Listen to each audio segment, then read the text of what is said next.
Okay, atomic mass units, AMUs, it's how we measure or kind of do a record keeping of what atoms and molecules weigh. And it's not like we can take an individual atom or molecule and weigh it, but if you remember back in chapter 3, we talked about how carbon 12 was the basis of what atoms weighed, and then everything weighed more or less than that through a mass spectrometer. So in any case, it's not a real scale that you can use, but that is what you would use to keep track of an atom. Now, just some language. If we are talking about an element, anything on the periodic table, we refer to them as atoms. If it's a compound we're talking about, it kind of depends. If it's covalently bonded, meaning two nonmetals like carbon tetrachloride, we call it a molecule. And if it's ionically bonded, a metal or a nonmetal, we can call it a formula unit. But in any case, we can call all of these particles. That's kind of a generic term. Okay, so a relationship that you need to know is, what if we talk about one particle? And remember, that can be an atom, a molecule, or a formula unit. Well, there's another number that's very interesting, and that is if we take 6.02 times 10 to the 23rd particles, which is also called Avogadro's number, and it's also referred to as 1 mole, something magical happens, and I need to show you what that is. So to do that, I'm going to do some carbon atoms. I'll do a carbon atom. I'll do a CO2 molecule, and I will do an aluminum sulfate formula unit. Okay, and that's a formula unit. All right, so if you look on your periodic table, you find that a carbon atom weighs 12 AMUs. But if you take this many particles of it, or a mole of it, it weighs 12.01 grams. Now this is useful information, grams. This is not. Okay, other than, I can't take one atom of carbon. It really means nothing to me. But if I can take 6.02 times 10 to the 23rd particles, Avogadro's number, a mole, I can get 12 grams, and that I can weigh out. Now, we're going to also look at how do we add these up to find out what does one particle or 1 mole weigh. Well, with carbon dioxide, you'll find that that is 44 AMUs, and prove that to yourself by adding up a carbon and 2 oxygens. So 12 plus 16 plus 16 right from the periodic table, and you'll see that's 44. Not very useful, but if I take a mole of carbon dioxide, it's 44 grams. Aluminum sulfate, to do this, you're going to add up 2 aluminums, 2 times 27, plus 3 sulfurs, so 3 times 32, plus 3 times 4, 12 oxygen, so 12 times 16, and you should definitely do that if you haven't already. That's 348 MUs. Again, if I take a mole, or 6.02 times 10 to the 23rd particles, it's 342 grams. We have a lot of conversion units that we've used here. One of them is that a particle is equal to the mass on the table. Now, sometimes we might have to add that up in AMUs. We've also considered that a mole is equal to the mass on the table in grams. And finally, to define a mole, we said a mole is 6.02 times 10 to the 23rd particles. And that could be anything: atoms, molecules, formula units. It could even be donuts. Okay, this is an incredibly huge number. If you didn't hear my explanations in class, you might want to ask someone about that, or Google it. How big is that number? It's crazy big. All right, so I'm going to go through these examples pretty easily. An atom of silver would add up to what? 785 AMUs. How would I convert that to atoms? Well, remember that 1 atom of silver on the table is 108 AMUs. And so just confirm that for yourself. You'll find 7.3 atoms, so probably 7 atoms, a little rounding error. What if you were in molecules? You took 3.5 times 10 to the 6th molecules.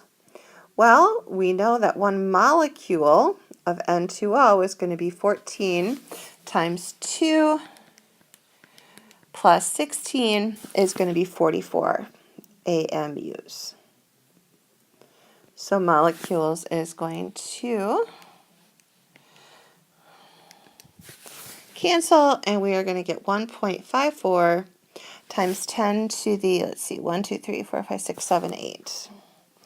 And that will be molecules. Oops, sorry, AMUs. Okay, our molecules canceled. All right, this is not as common. This is much more common here. We're going to go from moles to grams. Look on the table.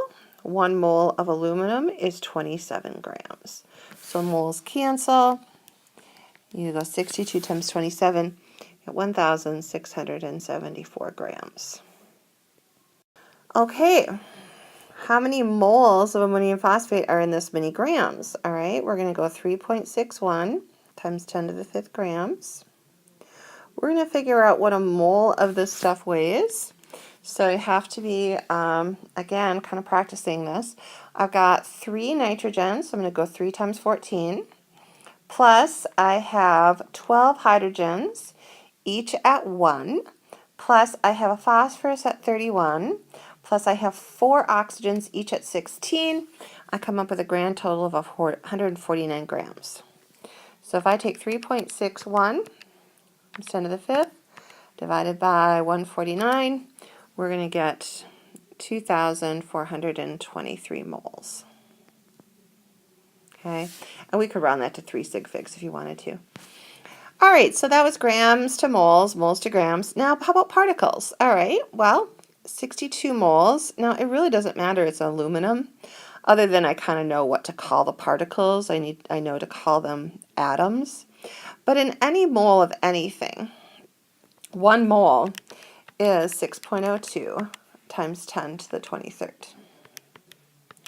And so we're going to end up with 3.7 times 10 to the 25th atoms, particles.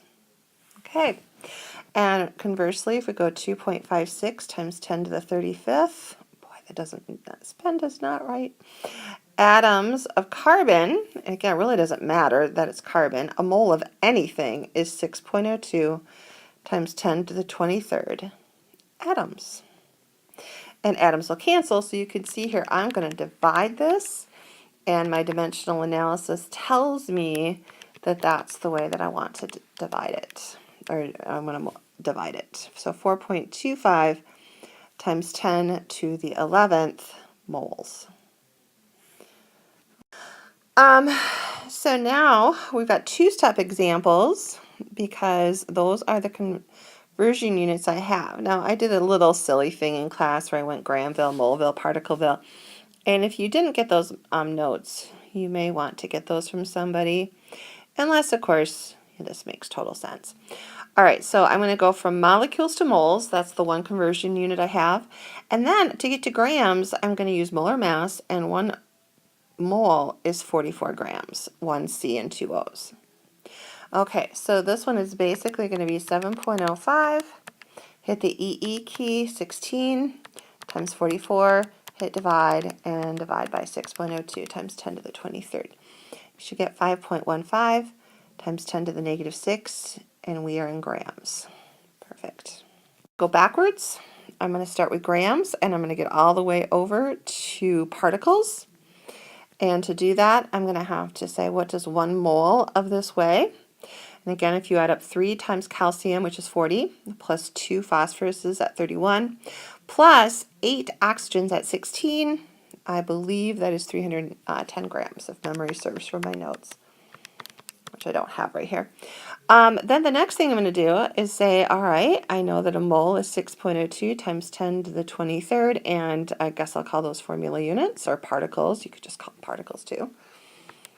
6.02 EE23. I should get 1.33 times 10 to the 23rd particles. Formula units, particles are they're called. All right. So if you have to do a 1-step, just kind of see where you're at. And I think I'm going to have a little bit more time in this video. So Oh, there is one other thing that I need to talk about, so I'll do this one. But this really should belong on the previous slide, but I'm going to do this one in just a second.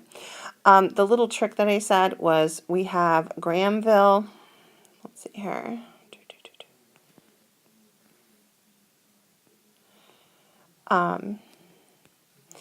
We have actually, I think we called this Particleville. It's like a little city. And here was Grahamville. And we had Moleville. This is the kind of silly little thing. And let's say that we wanted to go from city to city. Well, if I want to go to particle to moleville or moleville to particle, I'm going to use the conversion factor that a mole is 6.02 times 10 to the 23rd particles. That's what I'm going to use. Now, dimensional analysis will tell me if I put this on the bottom and this on the top, or this on the bottom and this on the top. Just use your dimensional analysis skills. The Grahamville to mole thing is going to say that 1 mole is going to be the mass on the table in grams. So you look at your table, your periodic table, find out what does it weigh in grams. And if you have to go from grams to moles or moles to grams, you again make the units cancel, use that dimensional analysis. There actually is no way to get from Grahamville to Particleville unless you want to go from here to here or here back to here. Okay, so that was a little trick that I showed you, but basically if you know those conversion units, you should be fine.